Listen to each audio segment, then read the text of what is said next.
Papo Supremo, um programa da União Planetária, e que temos hoje um privilégio especialíssimo, mas muito especial mesmo, porque nós vamos conversar com um homem público dos mais significativos dessa terra, do nosso Brasil, disputado entre os governos, disputado pela sua ética, pela sua seriedade, pela sua competência, pela sua capacidade.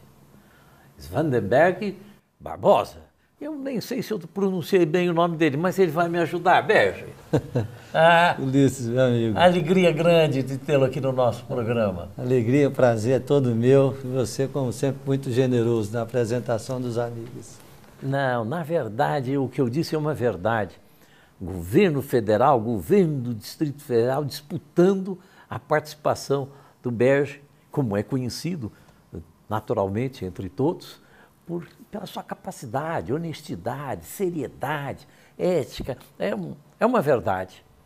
Você acabou de lançar esse Caderno das Cidades. Caderno das Cidades. O que é esse caderno? Ulisses, esse caderno é um esforço do governador Agnello, que solicitou que a Casa Civil organizasse todas as prioridades do governo em cada uma das 31 regiões administrativas e em cada um dos temas que interessam diretamente à população. Saúde, educação, segurança, transporte, habitação, enfim. Isso aqui é a síntese, é o resultado do que o governo está comprometido para fazer entre 2013 e 2014, e tem coisas que, se não concluir até 2014, a população já sabe que é para ser feito. Eu diria que é um caderno que aumenta a responsabilidade do gestor, porque o orçamento para isso está garantido e agora o governo, de maneira melhor organizado e com o empenho de cada um, aonde esteja do governo, tem que se responsabilizar por tudo que está aqui. E, por outro lado, é um documento transparente, público e ético, porque permite a qualquer pessoa fazer cobranças ao governo sobre se nós estamos ou não realizando. De uma certa forma, é o resultado do seu trabalho dentro do governo do GDF, porque você veio para o governo do GDF exatamente para fazer essa organização. É verdade, não apenas meu, mas sobretudo da equipe que trabalha comigo, que é uma equipe muito dedicada, uma equipe que tem todo o apoio do governador. O papel da Casa Civil é, de fato, de articular, organizar o governo, fazer com que uma política pública, que geralmente é algo complexo, ela seja integrada. Só é possível ao governo fazer adequadamente o seu papel se trabalhar como uma gestão integrada. É um processo em rede, né? A Casa Civil sozinha não faz, a Secretaria de Obras sozinha não faz, a Secretaria de Saúde sozinha não faz. E quem é que deve articular e coordenar isso? Uma secretaria, que no caso é a Casa Civil, que é o braço administrativo do gabinete do governador, diretamente do governador. Então, é o papel dela articular para que as coisas possam andar de maneira mais afinada dentro do governo, de maneira mais integrada, capaz de dar os resultados que a população precisa. Poderia citar algum exemplo de algum setor, dados para que a população, os nossos telespectadores, tenham uma clareza mais específica do que é o caderno? Posso dar, por exemplo, em duas políticas. A política de combate às drogas e ao crack. É uma política que nós reunimos 18... Algo muito sério, né? Muito sério, envolve a juventude, envolve a família, envolve o Estado, envolve a população de modo geral, envolve o futuro do país e das famílias e de cada pessoa individualmente. Esse é um programa que a presidenta Dilma lançou, né, a nível nacional, e ao mesmo tempo o DF foi uma das primeiras unidades a aderir a esse programa, Política de Combate às Drogas. E para isso precisou ter um órgão no Distrito Federal que centralizasse a organização disso tudo. E coube, portanto, a Casa Civil reunir e organizar, juntamente com a Secretaria de Direitos Humanos, né, para que a gente pudesse chegar ao conjunto de medidas que nós estamos adotando no que diz respeito a isso. tanto no aspecto da educação, como no aspecto da prevenção, como no aspecto, eventualmente, da repressão, não ao consumidor, mas, sobretudo, ao tráfico, né? E dentro da região do Distrito Federal inteira, montando unidades de acolhimento, montando opções, porque o jovem, sobretudo, que está na droga, ele está ali não é por opção dele, não é por opção dele, alguma coisa ocorreu para que ele estivesse naquele momento, naquele lugar. E cabe aos educadores, ao Estado, ajudar a formular, a conhecer as causas e formular as alternativas de saída. Essa é uma grande política. Uma outra política que eu poderia citar... Eu só mencionaria, antes de passar para outra, de que isso é essencial, tem que ir às causas. Se não conhece as causas, não vai conseguir as saídas. Mas sim, continue. Exatamente. Ou seja, se não tiver um diagnóstico bem feito, você vai tratar uma doença de maneira inadequada. Então, você tem que aprofundar e conhecer muito as causas. E ter credibilidade e confiança para com quem você vai lidar, né? A outra política que eu poderia citar, importante igualmente, é o da erradicação da miséria. Ah, que fantástico. Olha, fico tão contente dessas duas você dar prioridade para falar, porque são as fundamentais, né? São fundamentais. Agora, recentemente, você sabe que o Distrito Federal é a unidade da federação que tem as chances reais de erradicar a extrema pobreza. É a unidade com melhores condições no país de erradicar completamente a extrema pobreza. Portanto, iremos para um outro limite. E as políticas sociais que nós estamos desenvolvendo, ela igualmente vindo como uma política que nós nos associamos ao esforço nacional, ela é feita, comandada nacionalmente pelo Ministério do Desenvolvimento Social e aqui pela SEDEST, pela Secretaria de Assistência Social. Que tem um belíssimo secretário, Daniel Seidel, um secretário com muita solidariedade, uma pessoa com um perfil, né, pessoal, com uma humanidade interior extraordinária, eu diria assim. Sobretudo, Sobretudo, né? Isso, aliás, é uma área que você bem sabe que se você não tiver uma pessoa com um perfil adequado, fica difícil você fazer as coisas. Então, o Daniel, por outro lado, a SEDEST de um lado, para fazer o conjunto das ações práticas relacionadas a isso. Montar as unidades de acolhimento, montar toda a assistência que tem que ser feita, etc. Mas, ao mesmo tempo, precisa de quê? De um órgão, de novo, no nível central do governo, e nesse caso é a Casa Civil, para dar a gestão integrada.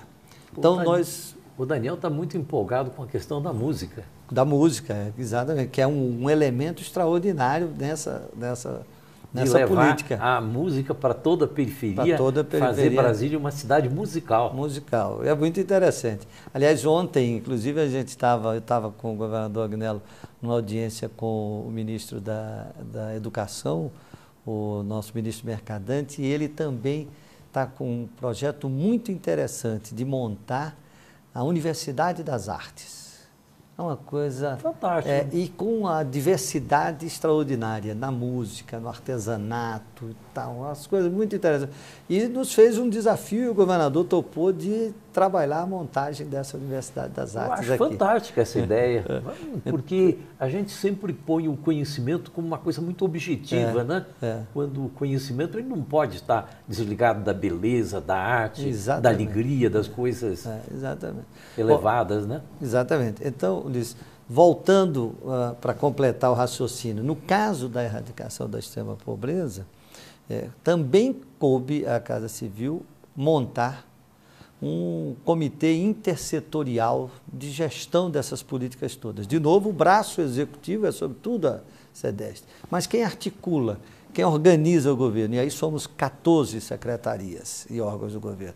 Portanto, também é papel nosso de fazer com que essa orquestra funcione adequado, porque eu preciso da nova CAP, eu preciso da Secretaria de Obras, preciso da Secretaria de Saúde, da Secretaria de Educação, da Secretaria de Justiça, da Secretaria de Segurança Pública. Em conjunto, em harmonia. E quem deve articular isso tudo? A Casa Civil, que, em geral, também como característica, eu assim penso, deve fazer mais e aparecer menos. Eu ontem assisti lá no Conselho, né, do Desenvolvimento Social, do qual eu integro, né, a fala do governador, e eu pensei, meu Deus, é feito tanta coisa que o povo não sabe, é preciso que o povo conheça todas essas realizações que estão sendo feitas e que estão programadas. Mas nós vamos conversar com isso no próximo bloco. Fique conosco, nós vamos continuar aprendendo muito aqui com Berge, que é o chefe da Casa Civil do Governo do Distrito Federal. Voltamos já, em 1 minuto.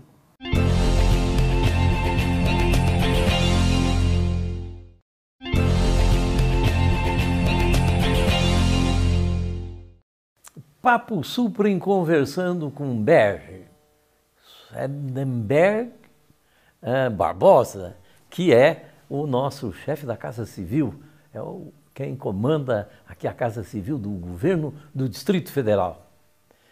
Eu devo dizer que eu tenho uma admiração profunda por Berge já há muitos anos. E é preciso que saibam que esse trabalho da União Planetária, que é um trabalho voltado para o positivo, ele teve no seu início a participação e o entusiasmo de Berge. Berge, estando comigo já nos primórdios, há 15 anos atrás, ele dizia, esse UP de União Planetária tem que ser usado com força, up, para cima, para o alto. E daí é que ele inspirou o nome, sem saber até, o nome Suprem, que Suprem é para cima, para o alto, em movimento, em ascensão. De maneira que você nem sabia direito disso, porque não conversamos sobre isso anteriormente, mas o nome da nossa televisão Suprem é inspirado na sua manifestação de que temos que ter uma atitude up, para cima, para o alto. Para vocês terem uma ideia de como o nosso querido amigo Ulisses Riedel, capacidade extraordinária que todos conhecem, é generoso, né? A União Planetária e a TV Suprem, ela tem como marca o positivo.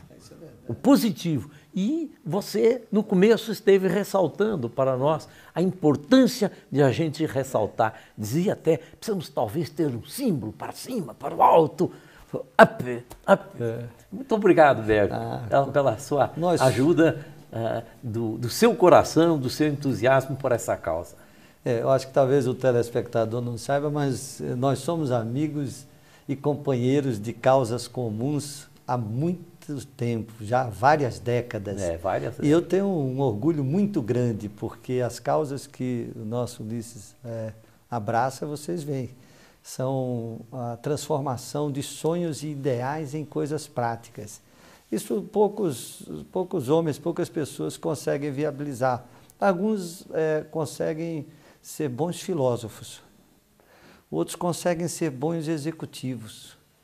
Mas fazer a junção entre a filosofia, a espiritualidade, o humanismo e o prático, isso é papel reservado a muito poucos, e ele é um deles, com certeza. Berge, eu estava vendo aqui esse seu livro, Bioética. Ele é o autor deste livro, Bioética. Ele é uma pessoa voltada para a área da medicina, para o sanitarismo e para a ética. E pude perceber na minha visão, porque eu não sou um entendido do assunto, que a biologia trata da vida e a bioética, na minha visão, trata da ética em relação à vida.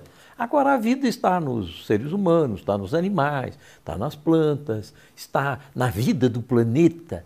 Eu acho que nós poderíamos até, dentro de uma visão assim bastante ampla, colocar a bioética como um ponto central da vida da humanidade, que é a ética em relação ao planeta, a ética em relação às florestas, a ética em relação aos seres humanos. E aí todos os problemas do mundo precisam ser resolvidos dentro dessa visão. Seja o problema das drogas, seja o problema das guerras, sejam todos os problemas. Você acha que eu estou me excedendo nesse meu pensamento? Não, pelo contrário. Eu acho que você pega um ponto principal, porque antes mesmo de falar da bioética, se formos falar da ética, né, e na sua concepção mais ampla, teríamos que falar da ética individual, teríamos que falar da ética da responsabilidade pública ou coletiva e teríamos que falar da ética planetária.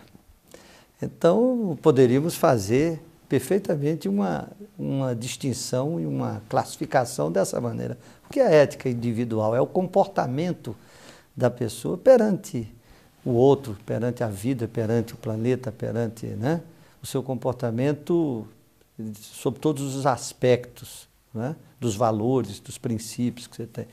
A ética da responsabilidade pública ou coletiva é como é que você lida diante do ambiente em que você está inserido dentro dele e qual o compromisso público, social que você tem em relação às coisas que você desenvolve, né? E a ética da responsabilidade planetária que englobaria, portanto, todas essas outras duas, né? E poderia ser outra classificação que quisesse, e que você tem o contexto da humanidade, do planeta, da sustentabilidade, né? E mais do que isso, para você ter a sustentabilidade do planeta e para você ter todos esses elementos integrados, o humanismo, o espírito público que comanda as pessoas, a espiritualidade na sua diversidade, ele é fundamental. Então, estamos tratando, digamos, na antessala da bioética, estamos tratando da ética. E a bioética como disciplina propriamente dita, que fala sobre a relação da ética com a vida, é sem dúvida o que vai comandar esse próximo século, porque, Ulisses, você está vendo os contraditórios que você tem hoje em relação a problemas que envolvem o aborto, a anencefalia, que envolve em relação à multiplicidade cultural, religiosa, que todos esses temas, né, estão colocados diante de cada um de nós. A ciência avançou, mas é preciso que avance com ética. A biotecnologia e a biomedicina e o biodireito, né, são áreas que estão todas interligadas. Essas áreas hoje, que compõem a bioética, elas estão, muitas vezes, talvez sem que a pessoa perceba qual é a dimensão dela, mas ela está no nosso cotidiano aqui. Ela está junto aos operadores de direito, está junto aos operadores da área de saúde. Você imagine o problema que você tem hoje sobre a determinação com o avanço da medicina e você definir que você quer ter um filho ou uma filha que tenha 1,80 m, não tenha tais doenças, que tenha tal coloração, que você tenha a probabilidade maior dela ter tais e tais requisitos positivos e praticamente nenhum requisito negativo. O que significa isso para a humanidade? Avança-se... Um salto, né? Isso. E como é que coletivamente isso vai ser entendido? Quantos da humanidade terão acesso a isso? É justo? É democrático? É ético? Que você tenha um avanço da medicina a esse ponto e, ao mesmo tempo, uma minoria do planeta seja a casta privilegiada que possa escolher isso? Então, você vê que são dimensões extraordinárias que a gente vai ter pela frente pelo debate. O tema é interessantíssimo. Eu vou até sugerir aqui na nossa televisão que, dentro desses vários seriados que nós temos, que possamos criar um seriado sobre a bioética. E aí vou pedir as suas luzes, a do Volney Garrafa, né, e de outros que estão dentro do tema e que é de grande importância. Mas eu estive vendo o jornal de hoje, e o jornal de hoje tem uma matéria, o Correio, Drogas, Equívocos e Soluções. Uma matéria de um gigante, Frei Beto. Sim. E o Nosso Frei grande Beto, amigo. E ele pergunta aqui, qual a solução para o problema? E eu quero ler 2 pedacinhos, porque eu acho que está dentro do tema nosso. Ele diz, todo drogado é um místico em potencial. Sabe que a felicidade é uma experiência subjetiva. Nada fora do ser humano é capaz de trazer a felicidade. Dê a um dependente químico barras de ouro para que ele abandone a droga e inicie vida nova. Ele irá logo vendê-las para comprar a droga. A droga decorre da nossa escala de valores. Há nisso forte componente educativo. Todo drogado grita em sua linguagem, eu quero ser amado. Belíssimo. Belíssimo. Eu acho que a interpretação que o nosso querido Frei Beto dá, ela se fundamenta numa lógica que estamos diante não de uma opção, mas de uma doença. E a opção até como fruto de algo que no meio do caminho, né, a pessoa não se deu conta. E que a cura passa pelo amor, pela afetividade, pelo carinho. E não pelos valores materiais. E não pelos valores materiais. Os valores materiais estão bem colocados aí, eles são absolutamente secundários nesse processo. E eu concordo muito plenamente com isso, até porque o que a gente tem visto é que os ambientes em que, sobretudo a juventude, se encontra, ou ele se reencontra, é o que permite ele sair de uma situação para outra, né?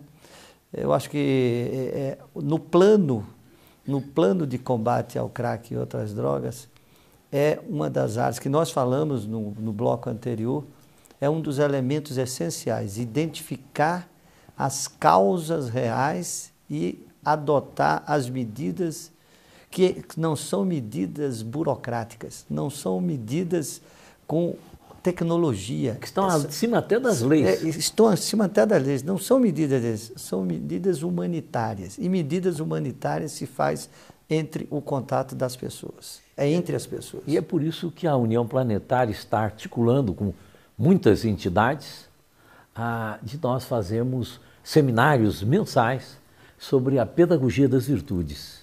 Que maravilha. E certamente esse tema será um dos temas que será abordado. Parabéns. Jorge, uma alegria grande recebê-lo aqui, que alegria grande, grande alegria. Estou sempre à disposição, meu querido amigo, parabéns pelo seu trabalho. A humanidade lhe agradece. Nós pediríamos que você passasse a mensagem final do programa para os nossos telespectadores. Fico muito satisfeito de estar aqui. Primeiro, o trabalho que o Ulisses faz,